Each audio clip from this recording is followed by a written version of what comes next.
I want to talk about stories and why I think books are so important. This is going to be more of a rambling video, but I do actually have my thoughts around this organized for once. So I'm going to go through them with you, and I'm curious to see if you agree. I posed this question in our author community. If you want to get into these kinds of conversations, check the link in the description to join. But I said, what is a story? When does something go from just being a retelling of events to an actual story? So for example, if I tell you I woke up and I drank coffee on the patio, then I went for a walk. Is that a story? Or is that just a retelling of events? Is a story just a retelling of events? What if I said, when my alarm went off, I told myself that the hardest thing I'm going to do in the day is get out of bed. So armed with that resolve, I pulled myself out of bed and went to the patio and drank a cup of coffee. That's a little more embellished, but I don't know, there's no problem, there's no solution, there's no guide, there's not all the things that you would expect to see in a story. So here's what some of the comments said. Somebody said that it depends on your definition of story, and that Merriam-Webster Dictionary says that a story is just a recounting of events.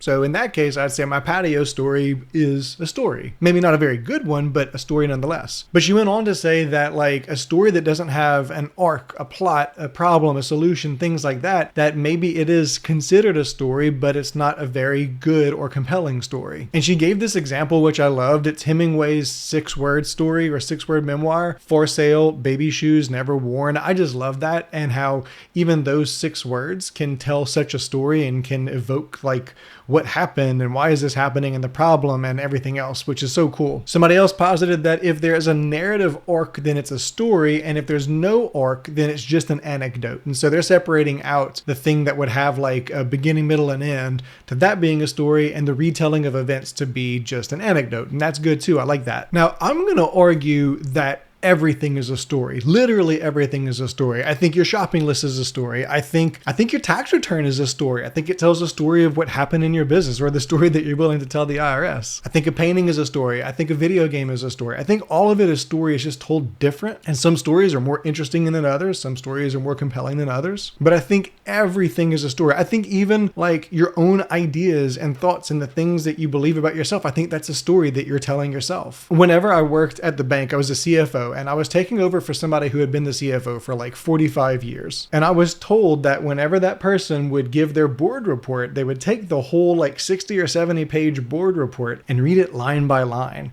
You know, we had this much deposits in the bank at the end of the month, and that was an increase from the previous month. And those deposits were made up of the savings accounts of this much and checking accounts of that much, and on and on and on for literal hours. So they asked me not to do that. And so I tried to tell a story with the numbers. So instead of just reading the list of numbers, I try to say things like, last month we decided to raise our interest rates, and so we grew deposits by X dollar amount, and we used those deposits to fund more loans, and those loans generated this much income, or whatever. So to be more event-based and talk about the issues that we were facing as the bank and the things that we had solved and how we got there and how the numbers reflected those types of things. And so I would argue that both me and the previous CFO both told a story, but the quality of the story, how it was taken, might have been different. So again, I think everything is a story. I think if I look at a painting and it's literally just a painting of a bowl of fruit, I think that tells a story. I think the story is there's a bowl of fruit, and that's basically it. And that might not be a very interesting story, but it's a story. Whereas if you look at a Monet or a Van Gogh, I think you can look at those paintings and actually like get an actual story. You can see the things that are happening. You can get the emotion from it,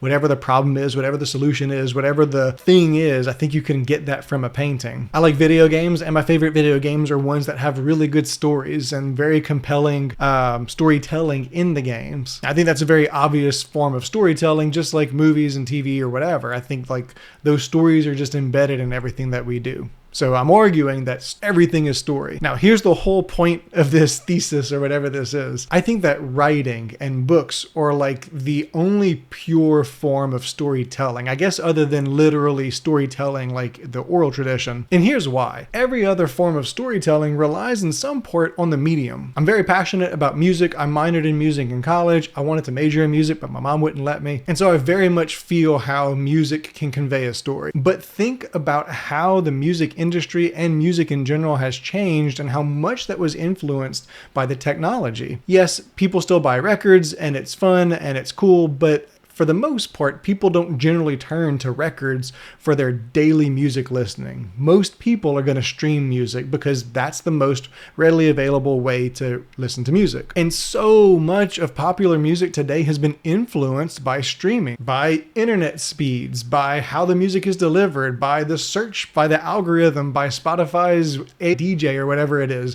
All of it has influenced how music is listened to. Even before streaming, the length of a song was influenced by the radio and how long a song radio was willing to play. I remember a story, and I wish I could remember what song it was. I want to say that there was this song that was made a very specific length because they realized almost every single radio station had this odd gap between different segments that they had so much trouble filling because it was too long to be a commercial but too short to be a full song. And so somebody made a song that was made to basically fit exactly within that gap. So all these radio stations started playing it without even like having to be paid to have the spot, just because it was so easy to play that song in place of silence or just trying to fill dead space. But that's another example of how that storytelling medium was influenced by the technology of the day. But storytelling through books seems to be one of the only things that hasn't been impacted by technology. Yes, you have ebooks, and yes, you have audio. People aren't buying those or doing those based on like the quality of the pixels on the Kindle or the sound quality of the audiobook. Maybe to an extent that does it. But I feel like a lot of people who listen to books, I think there's two camps. I think there's the people who do it for convenience because maybe they have long commutes like I used to. That's whenever I would listen to all my, so I rarely had time to actually sit down and read a book. But then there's also the camp that listens to the audiobooks because specifically the delivery of it is entertaining. I would actually argue that that's moving beyond the storytelling itself and it's moving more into almost acting, which is fine. There's nothing wrong with that. But still, with all the advancements in technology, you still have just people who love reading a paper book. And even like a Kindle or ebook reader, it's just, gray pixels on a screen. So it's not like you're reading it because it's just so enjoyable to look at a Kindle screen. Usually people are going to read on an ebook because of the convenience factor. So why is it that every other form of entertainment and every other form of storytelling, the technology and the delivery mechanisms have just been changing year over year more and more rapidly, but books haven't? Like, books are still books. They're always going to be books. My theory is that every other form of storytelling relies in some part on the medium that it's told. Is it median or medium? I think it's medium. I'm going to look that up. It's medium. Okay, that was confusing me because I'm thinking medium like middle. Anyway, sorry, digress. I think every other form of storytelling relies in some big part on the medium that's being used and the technology available. So let's say like a video game, it's not just that the graphics are better, but it's the graphics and the voice acting and everything else in it and the artwork that actually help to tell the story. Same thing with movies, same thing with TV shows, same thing in a big way with music. All the things that surround it is part of the storytelling. The chords that are used, the tempo that's used, the time signature, all that goes into telling the story and it's an integral part of it. You couldn't read the lyrics of a Bob Dylan song and get the same story as listening to it yourself. But books rely on nothing other than the words on the page to tell the story. There's no on-screen explosion, there's no B-roll, there's no symphony, there's no orchestra, there's no backtrack. It's just the words on the page and the reader's participation in the storytelling through their interpretation of the words. I think every other form of storytelling doesn't give the reader as much of an active role in the storytelling as books do. And so with books and with writing, the reader has to participate in the storytelling by painting the image in their own mind with the pronunciations. I saw a video very recently actually of Brandon Sanderson saying how whenever he writes a book, it's 80% done and the reader writes the last 20%. And he didn't mean it from the sense of like books that have such big ambiguous endings that like there's really no ending. He means from the sense of like however you picture that character to look, that's exactly how the character looks. However you pronounce their name, that's how you pronounce the name because you were part of that creation process. He even gave the example, and I'm so glad he did, in Mistborn, like the main character or whatever is spelled Kelsier.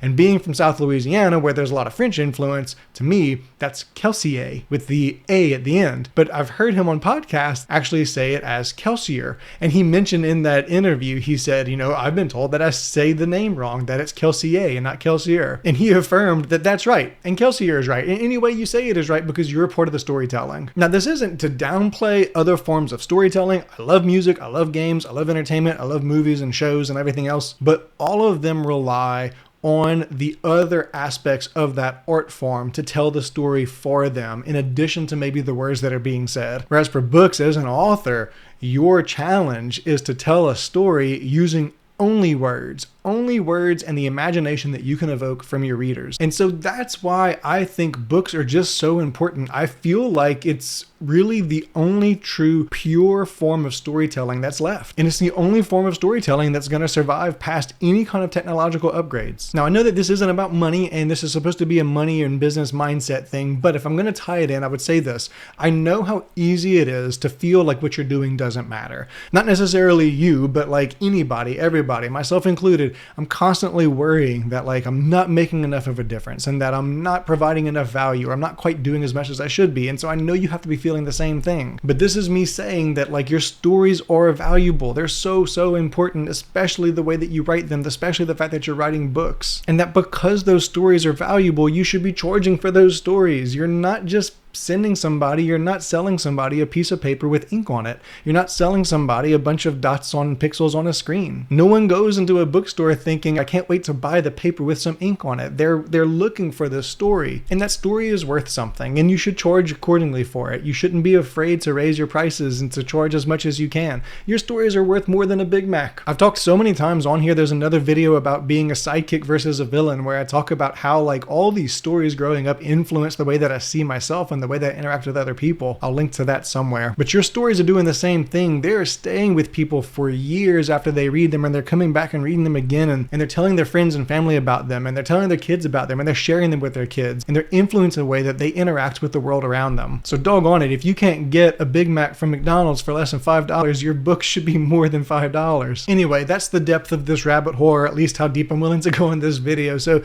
let me know in the comments how you feel about this. If you agree, is everything literally a story? And do you agree with my opinion that books are one of the last, if not the last, pure form of storytelling that we still use today? If you want to get deep into the weeds of conversations like this and also learn about taxes and finance for authors and learn how to automate your author business and get systems for that, join us over in the Author Unlimited community. I'll put the link again in the description. It's the first link that you're going to see. Click on that and check it out. Let me know if you have any questions. Otherwise, let me know in the comments and I will see you next time.